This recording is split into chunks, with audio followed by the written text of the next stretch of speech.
Hello, hello! Kamusta kayo dyan? Another vlog na ulit tayo.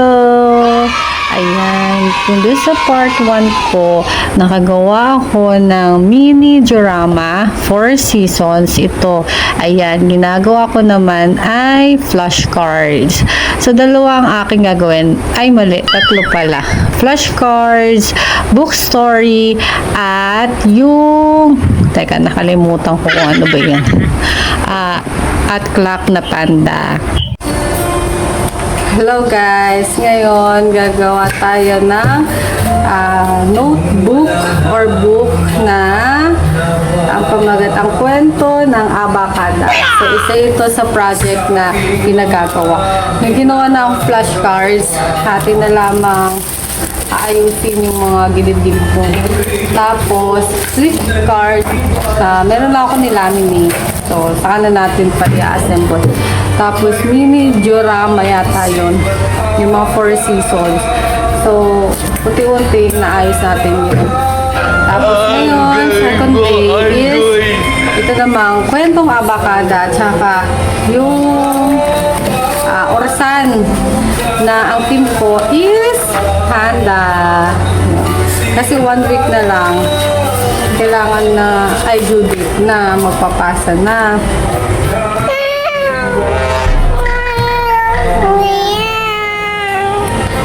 Yan. Say Smarty! Smiley!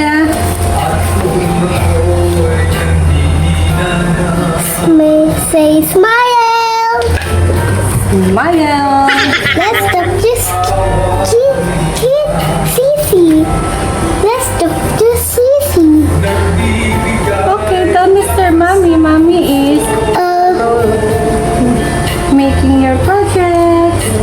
Oh, dog. Yeah, it's a dog. Yun lang ang medyo struggle. Kapag walang pasok ang bata at gagawa ng projects. 8 projects kasi yun. So, isang linggo na lang dapat natin tapusin. Ay, pag ganito, hindi mo naman may tatago to sa bata kasi hanap pa rin naman ng bata. So, yan. Buti na lang. Ito mo bait-bait na itong bata ko. Di totoo yan. So, samahan nyo ko. Let's go! So, yan. So, sabi, ay lalaminate daw natin isa-isa. Kaya naman, kung lalaminate mo siya, tingin ko, pag ito 30 pages, ang tigas naman, bago mo pa siya ganito, diba? Tama. Sa pag-iingat na lang ng teacher yung paano ito ingatan. Lalagyan ko laminate lang siya yung cover dito sa unahan, tapos yung huli. Tapos lalagay sa gitna, ganun, tapos lalagyan natin yung diba? Intense yan. Mamaya akin yan, picture yan. So, ano? Mami, bebe lang. Oo.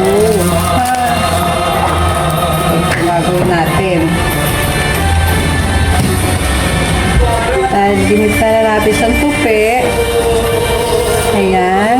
Gitnaan pa natin. Sabi, tama po. Tapos, tansya lang. Kasi I don't know how to do. Meron pa nga akong gagawin eh. Ang gagawin ko, yung storybook, pop-up storybook. Ay, grabe yun. Hindi ko alam pa paano. Nanonood naman ako sa YouTube. Tingnan natin. Kasi kailangan gawin yun. Alam mo na.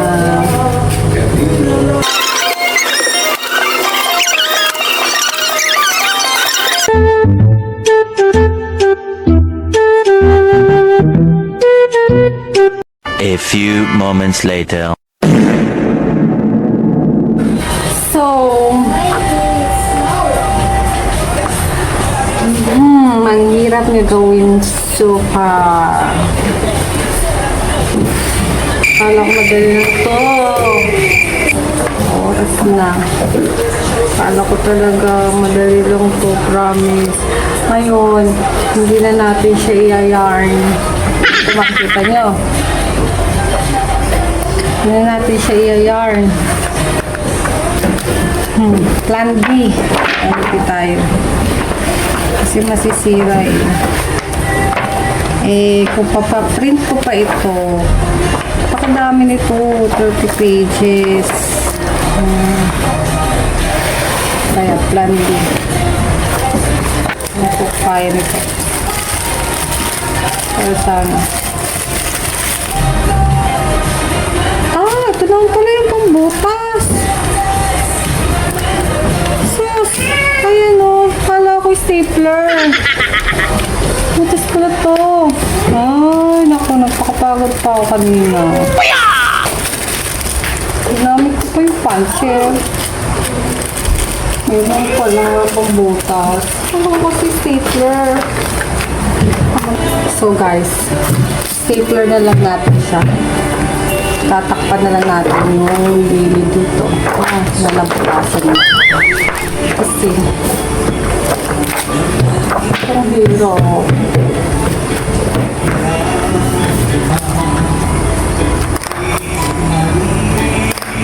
Yan. Ayan na. Tapos,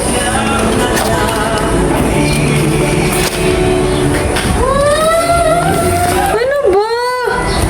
Ay, galing. Ano nga yan?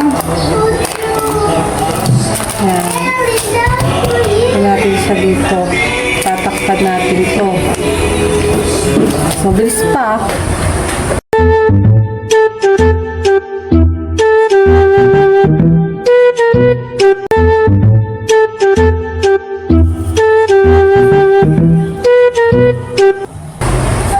Para matakpan lang si ayan. Tignan na.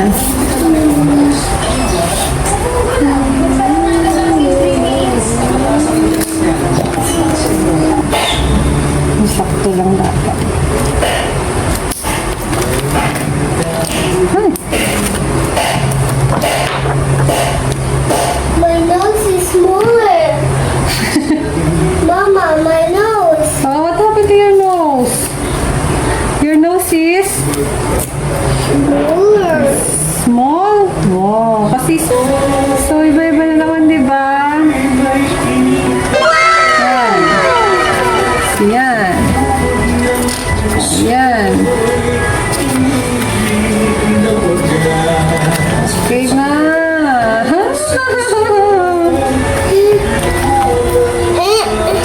No. 1 hour! 1 hour! Ito lang. Ang lupit mo! Grabe! Oh, Mama. Mama, happy. So, clock naman tayo. Yun. Hindi pa yun. Wait, what? Kaya lang ay at least may nagawa ka na. Konti. So, finishing lang siya sa susunod. Mas mahirap pala lagyan to ng string. Lagyan ng string yung book. Hirap. Ito na lang, stapler ko na lang. Diskartihan na lang.